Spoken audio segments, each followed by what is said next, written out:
What's going on, Jeromes? With Minnesota Viking superstar wide receiver Justin friggin' Jefferson reporting for mandatory minicamp, the only drama remaining is that of star edge rusher Danielle "The Real Deal" Hunter. And Danielle skipped mandatory minicamp this week and is looking to get his contract upgraded or a potential trade. And we've said all offseason that the Vikings will either have to extend or trade Danielle. Head coach Kevin O'Connell spoke to the local media jackals about Danielle on Tuesday. This is what he said. KOC on if Danielle Hunter situation could be resolved to keep him in Minnesota. Quote, "I definitely see that as a real outcome, but there is a lot to be determined. I want to be very sensitive to allow that situation to play out both for our organization and for Danielle." So it's very noteworthy that if you look at the Zadarius Smith situation or the Danielle or the Dalvin Cook situation, Kevin O'Connell and Kwesi were very hedged with their language. They didn't say anything at all about Dalvin. And also, even with the future of Kirk Cousins, they're very much this year. So outside of Jefferson, which is an obvious one, it's very noteworthy that Kevin O'Connell is out here saying, we want Danielle Hunter, we need Danielle Hunter, etc. And we put out to you, the people, the Jeromes, poll question. Will Danielle Hunter be a Minnesota Viking this season? 8,400 replied.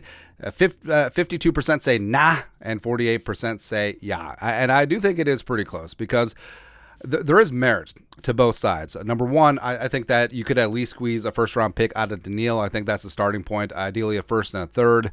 Also, I can see the Vikings extending Hunter long-term because he is 28, going to be 29 in October, prove that he can stay healthy, and he is legitimately still that dude. He's good against the run. He's a selfless teammate. He's not all about, me, but yes, I mean, people are making big deals like, well, Danielle squawked him out his contract for the last 3 years. Dude was underpaid since he signed the contract. And yes, he did sign the deal, and your word is supposed to be your bond, but not in the NFL. I mean, fans talk about loyalty, but it only goes one direction. It's like, oh, loyalty to the club, and you sign the contract. That club will cut your ass as soon as someone younger, faster, and cheaper will come on in. The business is the business. So I have no issue with players protecting themselves at all times. But yeah, again, the fact that Bradley Chubb is due to make $22 million this year and Danielle is slated to make 5.4 if he plays in all the games, that does need some freshening up, man. And also, it's important to note that so Kwesi was prepared for life without Dalvin, re-signing Madison, drafting DeWayne McBride. Kwesi was ready for life without Zadarius by bringing in Marcus Davenport. Kwesi was ready for life without Thielen by drafting Addison. But getting rid of Zadarius and Danielle, I don't think that he's ready for that because Jones and Wanham have been good in rotational roles. Andre Carter II, yes, priority UDFA, but that's it. So obviously, Kwesi hasn't hedged for losing Danielle, and that leads me to believe that it's very important for them to bring back Danielle Hunter. And like we said, Kwesi in San Francisco with Bosa, Kwesi in Cleveland with Myles Garrett.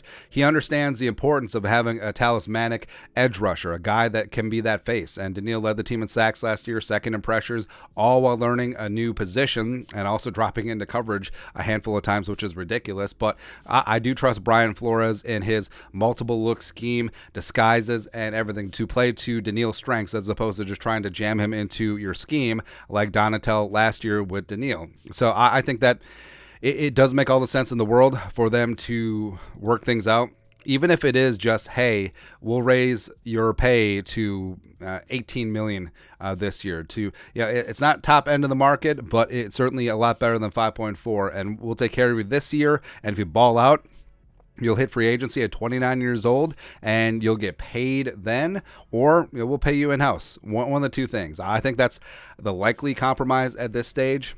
And again, Danielle is a premium player at a premium position, and I love him, and he's firmly in the thick of his prime, THICC, and any player that you would draft or sign, you'd want him to be a fraction of the player of Danielle Hunter. So, no, keep Danielle and keep things going, man. But your thoughts are thoughts. Poll results. Will Danielle Hunter be back? 52% of yes say nah. Let us know your thoughts and our thoughts in the comment section below. Subscribe for daily Vikings takes. Want to support the work? Put a little something in the Venmo. But till next time, Skull Production Value.